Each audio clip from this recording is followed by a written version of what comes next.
안녕하세요. 오늘도 사연살롱을 찾아주셔서 감사합니다. 저는 50대 초반 여성이에요. 음식에 남부끄럽지 않게 정성을 다한다는 자부심을 가지고 어느 식당을 운영해 오다가 식당 주방장과 경영자에서 은퇴한 지금은 가족들과 함께 행복한 여생을 보내고 있죠. 물론 지금의 여유로운 삶에 이르기까지 흉흉한 일들도 참 많이 겪었더랬죠. 오늘은 그런 일들 중 저의 삶을 뿌리째 흔들어 놓으려 했었던 시어머니와의 일을 소개해 드릴까 해요. 신혼 때까지만 해도 저의 친정은 무척이나 가난한 집안이었어요. 친정 아버지는 가업인 작은 식당을 운영하셨고 저는 결혼 후에도 친정 아버지의 식당을 도왔어요. 따로 직원을 고용하기가 어려운 사정이었거든요. 테이블 10개가 채 안 되는 작은 식당이었죠. 그마저도 몇 달 연속으로 적자를 내기가 부지기수였던 그런 곳이었습니다. 저와 친정 아버지는 때때로 대출까지 받아 적자를 메꿔가면서도 식당을 포기하지 않았어요. 젊은 나이에 세상을 떠난 친정 엄마의 손때가 묻어있는 식당이기 때문이었어요. 친정 아버지는 젊고 예뻤던 부인과의 추억을, 저는 늘 자애로웠던 엄마의 기억을 지켜내고자 부단히도 노력했죠. 시어머니 혼자 있는 시댁도 가난하기는 저의 친정과 매 한 가지였습니다. 그러던 어느 날 대박이 터지더라고요. 시어머니에게는 선친으로부터 물려받은 땅이 있었어요. 쓸모없이 그저 세금만 수시로 나가던 땅이었는데 그 땅에 신도시가 들어선 거죠. 제법 많은 돈을 번 시어머니는 돌변했어요. 악성졸부 그 자체였죠. 시어머니의 입에서 나오는 모든 이야기는 꼭 돈자랑으로 끝났어요. 사람을 판단하고 대우하는 기준 역시나 오직 돈뿐이었고요. 본인보다 적게 가졌다 싶으면 천민 취급을 해댔어요. 웃기는 일이죠. 그래봤자 진짜 갑부축에는 들지도 못하는 주제였으니까요. 그런 시어머니의 소위 돈지랄이 먹히지 않는 사람은 오직 며느리인 저 하나뿐이었어요. 물론 시어머니는 저에게까지 돈자랑을 수시로 시도하셨죠. 하지만 저는 눈 하나 깜짝하지 않았어요. 돈이 세상의 전부는 아니잖아요. 저는 그렇게 생각해요. 예, 요즘 그놈의 구멍가게는 잘 된다든? 손님이라고는 파리가 전부지? 말씀 가려하시죠. 구멍가게 아니고 친정 아버지 삶의 터전이에요. 나름 단골분들도 늘어나는 중이고요. 삶의 터전은 무슨? 이런 걸 삶의 터전이라고 하는 거야. 매달 목돈 턱턱 안겨주는 건물 같은 거. 하긴 없이만 살아본 애가 돈맛을 알긴 알겠냐마는. 사람한테는 각자의 가치관이 있고 각자의 행복이 있는 거죠. 그게 꼭 돈이라고 보지는 않아요. 오히려 돈 아닌 행복이 훨씬 많은 법이죠. 그러지 말고 나 따라다니면서 허드렛 일이나 좀 하렴. 없는 친정에서 자랐으면 없는 집안 아이답게. 혹시 또 아니? 내가 그놈의 구멍가게에 몇 푼 보태줄지도? 관심 없고 바라지도 않아요. 저희 가게는 반드시 성공할 거예요. 두고 보시죠.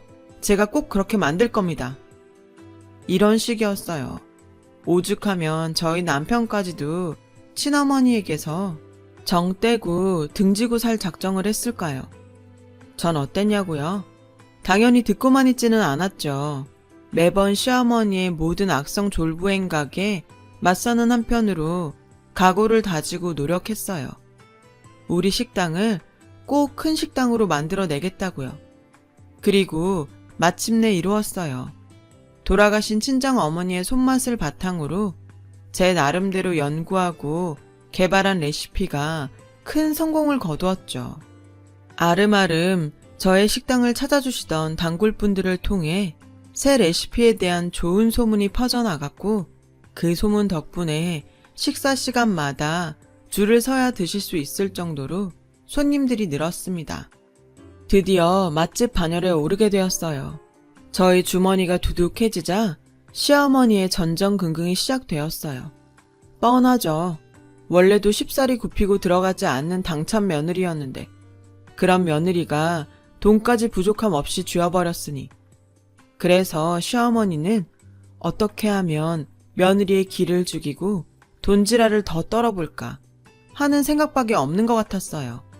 보통 사람 같으면 그런 생각은 그냥 생각으로만 그치기 마련인데 시어머니는 그걸 굳이 말과 행동으로 옮겼어요. 비싼 명품으로 도배를 한 채로 저희 식당에 들이닥쳐 모든 메뉴를 주문하더군요. 아니나 다를까 몇 수저 먹지도 않더라고요. 이래서 없이 사는 하층민들 이해를 할 수가 없다는 거야. 이딴 싸구려가 뭐 좋다고 줄까지 서서 먹어들 대는지 참네. 적당히 하시죠. 누가 들으면 삼시세끼 셰프가 구워주는 스테이크만 썰면서 사는 줄 알겠어요.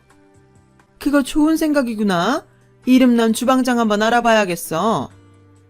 저와 남편이 코웃음으로 돌아서는 순간 시어머니가 챙겨왔던 명품 가방을 보란듯이 매만지며 거들먹거리더군요. 솔직히 우스웠어요.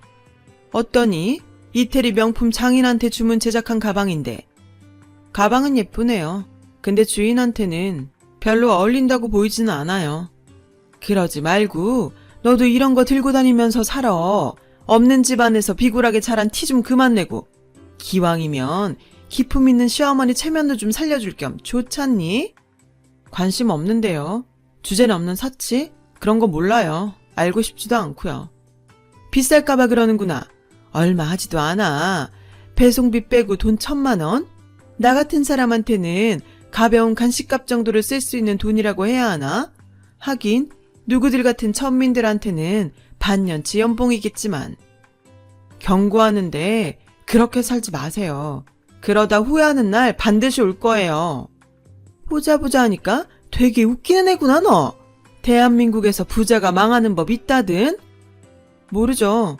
근데 이건 확실합니다. 어머니는 본인 능력으로 부자가 되지는 않았다는 거.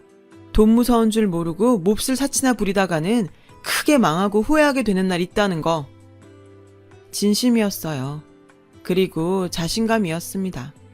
저는 제가 가진 능력으로 식당과 재산을 불려나갈 수 있지만 얼떨결에 졸부가 되어버린 시어머니가 허영과 사치를 버리지 못한다면 언젠가는 반드시 곳간이 텅 비어버릴 거라는 거. 이건 누가 봐도 그럴 수밖에 없는 일이었으니까요. 그런데 시어머니가 저의 경고를 엉뚱하게 받아들인 탓이었을까요? 아니면 시어머니 본인도 자신의 곳간이 텅 비게 되는 날이 올 수도 있다는 사실을 걱정하고 있었던 까닭이었을까요? 그것도 아니면 혹시 보다 더 많은 돈 욕심에 사로잡혀서였을까요? 지금도 이해가 되질 않지만 이유야 어찌되었건 시어머니는 해서는 안 될 몹쓸 결심을 품고야 말았던 모양이에요. 저는 그런 심오의 결심을 식당에 새들어 있던 건물주의 귀띔을 듣고 난 다음에서야 알게 되었어요. 지금 무슨 말씀이세요? 가게를 빼줘야 될 것 같다니요. 보증금 올려드린 지 얼마나 됐다고요. 나도 이러고 싶지 않어. 자네랑 자네 아버지가 오죽 성실한 사람들이야. 그런 사람들 이런 식으로 내치면 벌 받지. 안 그러시면 되잖아요. 그게 그러니까 솔직히 말하면 나도 그냥 미리 귀뜸이나 해주는 입장이야. 새 건물주가 자네 식당 내쫓을 생각을 하고 있으니까는. 건물 파셨어요? 시세보다 이만큼이나 더 쳐준다는데 안 팔 이유가 있나. 그럼 새 건물주분이랑 얘기하면 되겠네요. 자네 시어머니 되는 사람이더만. 네? 새 건물주가 자네 시어머니 되는 사람이더라고. 그니까 꿈 깨고 얼른 다른 장사자리 알아봐. 저와 남편은 곧장 시댁으로 달려갔어요. 마침 시어머니는 점심 식사를 하고 있더군요. 심지어 딱 봐도 월급 어마어마하게 드려야 하는 주방장님께서 직접 구워낸 스테이크였어요. 씩씩거리며 들이닥치는 저희를 향한 시어머니의 첫마디는 이거였습니다. 권리금은 꿈도 꾸지 말거라. 뭐라 말로 표현할 수조차 없는 황당함과 분노가 치솟았어요. 저와 친정아버지의 평생 노력과 삶의 터전을 물거품으로 만들겠다는 속셈이 너무 뻔하게 보였죠. 그러나 저와 남편은 시어머니에게 단 한마디의 대꾸도 하지 않은 채로 돌아섰어요. 저희 시어머니라는 인간을 너무나 잘 알고 있었거든요. 굳이 말 섞을 필요가 있나요? 그놈의 돈자랑 돈지랄. 능력이라고는 돈으로 갑질하는 것밖에 없는 주제에 입만 열면 자화자찬. 그딴 헛소리를 듣고 있기에는 시간이 너무 아까울 지경이었는데요. 그래서 저희 부부는 시댁을 빠져나오기 무섭게 변호사 사무실을 찾아갔어요. 시어머니라는 인간의 맛으로부터 식당을 지켜낼 방법을 찾기 위해서였어요. 그러나 법이라는 것이 꼭 약자의 편만은 아니더군요. 변호사의 의견을 정리하면 이랬습니다. 가게 보증금은 돌려받을 수 있다. 단 시어머니가 보증금을 돌려주지 않고 버틴다면 법적인 절차를 거쳐야만 한다. 또한 애석하게도 저와 친정아버지가 평생을 바쳐 일궈낸 식당의 권리금은 법적으로 인정되지 않는다. 그나마 희소식은 새 건물주인 시어머니의 일방적인 계약 파기인 만큼 위약금과 이사 비용은 청구할 수 있다. 물론 이 경우에도 시어머니가 순순히 응하지 않는다면 긴 소송을 거쳐야만 한다. 그 말을 듣는 내내 이 한마디가 머릿속에 맴돌더군요. 시어머니는 천성이 돈에 환장한 악녀다. 그리고 또 한마디가 떠올랐습니다. 오늘의 굴욕을 절대 잊지 않겠다. 당한 그대로 갚아주겠다. 다음 날 시어머니가 식당으로 왔더군요. 돈으로 한다는 짓이 고작 이런 건가요? 그렇게 돈 많으신 분이 도대체 왜 이런 식당을 탐을 내세요? 나한테 지금 아무 말이나 할 수 있는 입장이니 네가? 구멍가게고 나발이고 거리에 나앉게 된 주제에? 그쵸. 당신은 돈 앞에 무서울 거 없는 사람이죠. 너는 세상 돈이 가장 무섭다는 걸 이제 막 깨우친 양민이고? 네, 알겠네요. 돈이 얼마나 무서운지 뼈저리게 알겠네요, 이제. 알았으면 어깃장 그만 부리고 나 따라다니면서 허드렛 일이나 해. 돈 앞에 머리 조아리면서 나는 지질이 궁상입니다 하는 식으로다가. 그러면요? 혹시 알아? 자비로운 사돈 마님께서 너의 집안을 천민에서 양민 정도로 신분 상승시켜줄지? 방금 그 얘기 똑똑히 기억할게요. 당연히 기억해야죠. 똑같은 말로 똑같이 돌려주려면. 결국 저의 식당은 권리금 한 푼 받지 못한 채로 쫓겨나고야 말았어요. 시어머니로부터 보증금조차 돌려받지 못한 탓에 큰 손해까지 감수해가며 새 식당을 오픈해야만 했어요. 그럼에도 저와 친정아버지는 굴하지 않았죠. 저와 친정어머니의 레시피 그대로 친정아버지의 성실함도 그대로였으니까요. 무엇보다 예전 식당이 쌓아 올렸던 맛집이라는 명성이 손님들을 새 식당으로 인도하리라 믿었습니다. 하지만 시어머니라는 인간의 돈 욕심은 참으로 무서운 것이더군요. 저와 친정아버지의 예전 식당을 시어머니가 그대로 운영해버린 것이었습니다. 가게 자리도 그대로, 메뉴도 그대로, 저의 친정 식구들이 손때 묻은 인테리어며 집기까지 모두 그대로 흉내를 내어버린 채로 말이죠. 단 하나 달라진 것이 있다면 주인장이 친정아버지가 아닌 시어머니였다는 것뿐이었어요. 그나마도 시어머니는 마치 자신이 원래부터 그 식당을 운영해왔던 주인장인 양 본인의 사진까지 떡하니 걸어놓았더라고요. 물론 시어머니 본인은 식당에 코빼기도 비추지 않은 채로 바지사장 하나 데려다 앉혀놓은 채로요. 아, 바뀐 것이 하나 더 있네요. 저와 친정아버지가 운영하던 시절의 간판은 그대로 둔 채로 상호명 옆에다가 원조 딱 2글자 더 붙여놨더라고요. 가게 이름까지 똑같아 버리면 티가 너무 많이 난다나 어쩐다나. 웃기지도 않아 정말. 모든 것을 빼앗겼다는 생각에 속상했죠. 또 한 번 말로 다 표현할 수 없는 황당함과 분노가 치솟았어요. 하지만 주저앉아 있을 여유 따위는 없었어요. 삶의 터전을 다시 일구어야만 했으니까요. 새 식당을 다시 성공시켜서 시어머니라는 인간에게 보란듯이 안갚음을 하고 싶었어요.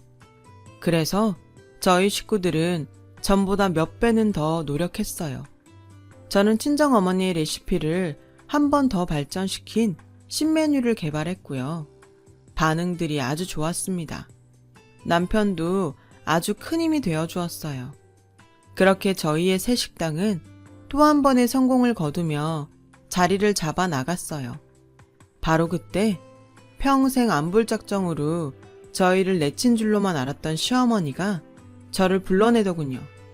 저 또한 복수의 그날까지 그 인간을 보고 싶지는 않았지만 지피는 구석이 있어서 순순히 응했어요. 혹시나 하면 역시나 시어머니의 식당 몰골이 말이 아니더군요. 음식 장사가 그렇게 쉽고 편한 줄로만 알았나 봐요. 대충 흉내만 내놓은 걸 보니 말 그렇게 하는 거 아니다. 그래도 가족인데. 그놈의 가족은 본인이 먼저 걷어찼고요. 용건만 간단히 하죠. 오픈 준비하러 갈 시간이라. 음식 만드는데 말이다. 더듬지 말고 빨리 말하세요. 바쁩니다 저. 요리법 좀 알려주렴. 직원을 아무리 닥달하고 바꿔대도 네 손맛을 못 따라가는 모양이야. 조건은요? 딱 보니까 쉽지 않을 거 짐작하고 불러낸 모양인데. 정 불쾌하다면야 돈으로 삼아. 끝까지 돈 타령이시네. 미안하다 잘못했다. 그런 게 먼저 아닙니까? 모조리 돈으로 크게 쳐주마. 너희 집안이 적어도 천민 소리는 듣지 않을 만큼. 이래도 싫으니? 저는 잠시 망설이는 척 시어머니의 제안에 응했어요. 시어머니가 돌려주지 않았던 보증금을 돌려받는 조건으로 레시피를 알려주기로 한 것이었죠.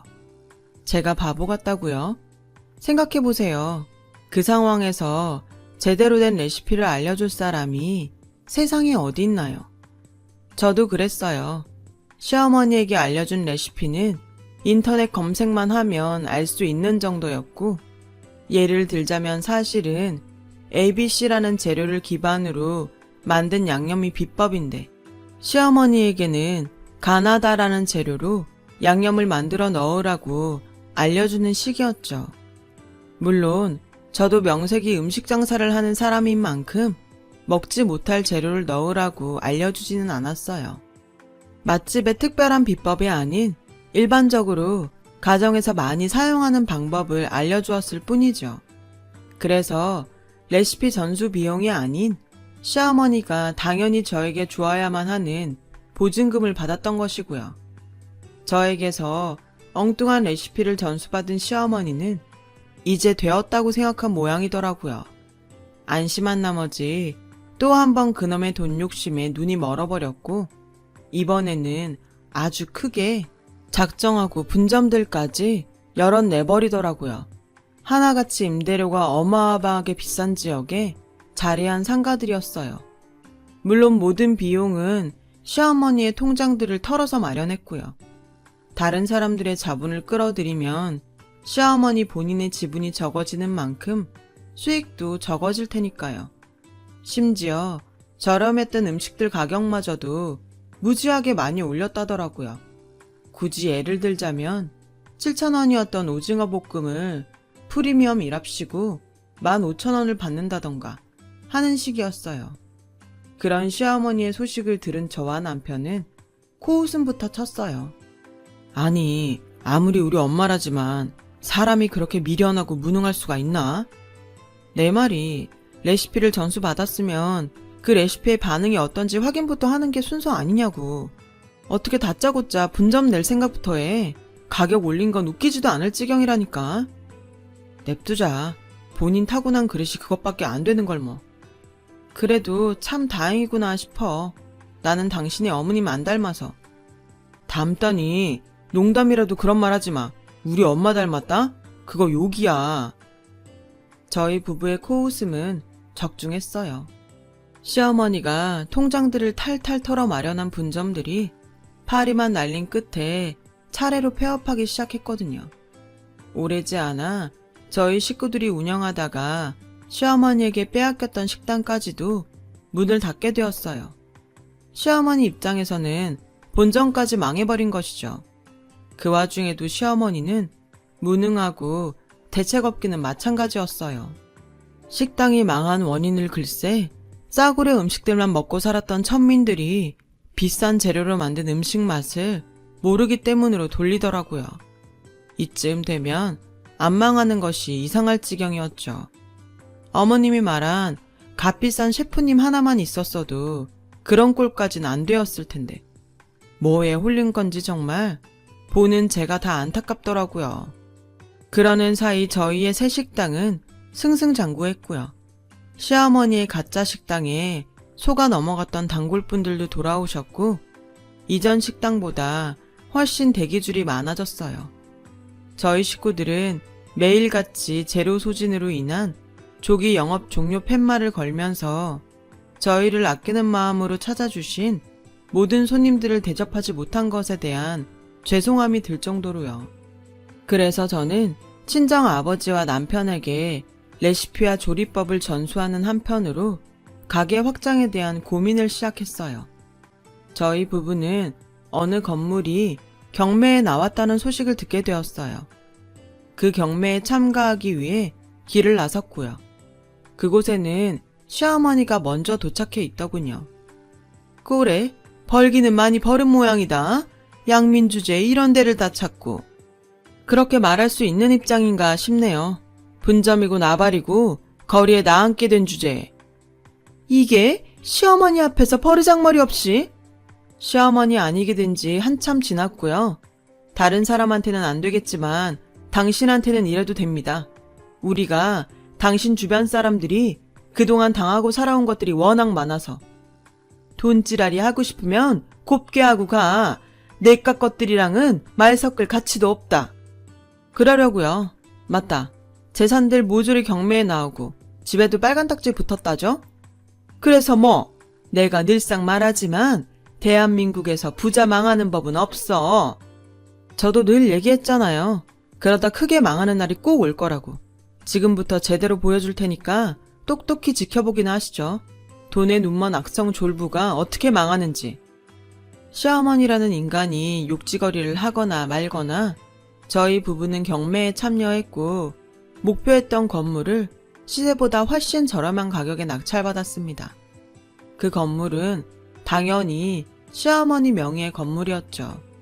시어머니가 저희의 예전 식당을 쫓아내기 위해 구매했던 바로 그 건물이었어요.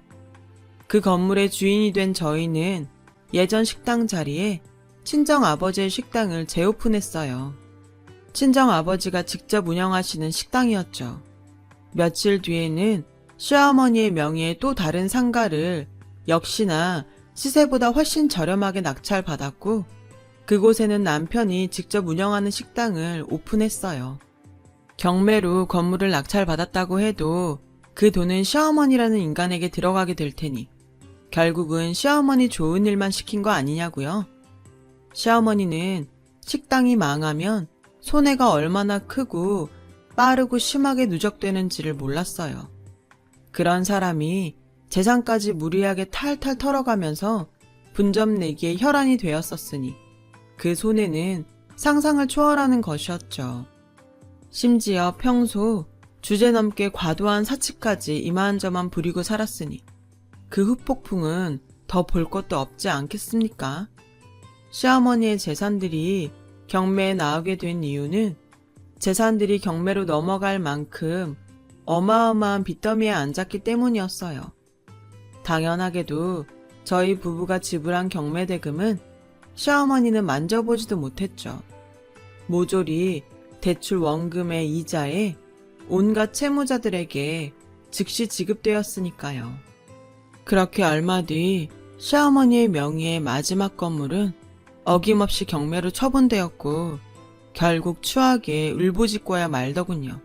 쪽팔린 줄도 모르는 채로요. 세상에 이러는 법은 없다. 자식 며느리가 시애미한테 이러면 안 되는 거야. 따지려면 거울 보고 따지시죠. 우리 잘못으로 날린 재산이 아니라 본인 스스로 잃어버린 재산이니까. 그래도 이건 아니다. 그게 어떤 돈인데 내 돈 내놔라 쓰레기들아. 빈털털이 돼서 거리에 나앉게 생겼으니 이제 좀 알겠는 모양이네요. 돈이 얼마나 무서운 건지. 그따구로 행동해봐 어디? 내가 고소할 거야. 싹 다 콩밥을 먹여줄 거야 아주. 고소를? 누가 누구한테요? 당신이 당신한테? 그건 그거대로 웃기기는 하겠네요. 마음대로 하시든가. 난 약속이나 지키면 그만이에요. 약속? 무슨 약속? 기억해요? 당신이 예전에 나한테 했던 말 꼭 돌려주겠다고. 그 약속 지금 지키려고요. 너 인연이 기어코? 돈이 얼마나 무서운지 알았으면 나 따라다니면서 허드렛 일이나 하시던가. 그럼 혹시 모르는 일이잖아요. 우리가 당신을 왕거지에서 보통 거지 정도로 신분 상승이나 시켜줄지? 물론 진짜로 허드렛 일 시킬 생각 따위는 없었어요. 얼굴을 마주하는 것만으로도 소름이 끼쳤으니까요. 저희 부부는 매몰차게 돌아섰고 그러기가 무섭게 시어머니는 빚쟁이들에게 쫓겨 도망을 쳐버렸죠. 그로부터 얼마 뒤 모든 재산을 홀라당 날려먹고 거지꼴이 되어버린 시어머니는 고시원이나 전전하는 신세가 되었습니다. 가는 고시원마다 방값을 밀리고 밀리다가 결국 빚만 떠안고 쫓겨나는 신세 말이죠. 주제넘게 과분한 사치와 소상공인 무시하더니 멋모르고 음식점 하는 사람들의 노고는 무시하면서 사장행세 하려고 했잖아요. 식당 분점을 늘려댄 탓에 생겨버린 빚더미도 그대로더라고요. 아마 평생을 갚지 못한 채로 당신이 말했던 구질구질한 여생을 보내게 되겠죠. 저와 친정아버지 그리고 남편은 식당을 그로부터 한참을 잘 일구어냈어요. 초심 그대로 저렴한 가격에 좋은 음식을 정성껏 대접했는데 손님들이 감사하게도 잘 알고 찾아주셨어요. 그리고 지금은 앞서 말씀드렸던 것처럼 힘들었던 식당 경영자의 삶을 마무리 짓고 가족들과 함께 여유로운 삶을 즐기고 있습니다. 그동안 누리지 못했던 것들을 행복하게 누리면서 지내고 있어요. 어려운 분들을 위한 김장 나눔과 기부 등으로 다른 분들께 고마운 마음을 돌려드리려 노력합니다. 앞으로도 평생 지켜나가보려 해요. 잘할 수 있겠죠? 제 긴 이야기 들어주셔서 감사합니다. 여러분의 가정에도 여유와 행복이 넘쳐나시길 바랍니다. 여러분, 사연 댓글에 응원과 현명한 조언 부탁드려요. 좋아요와 구독은 저에게 큰 힘이 됩니다. 오늘도 좋은 일 가득하세요.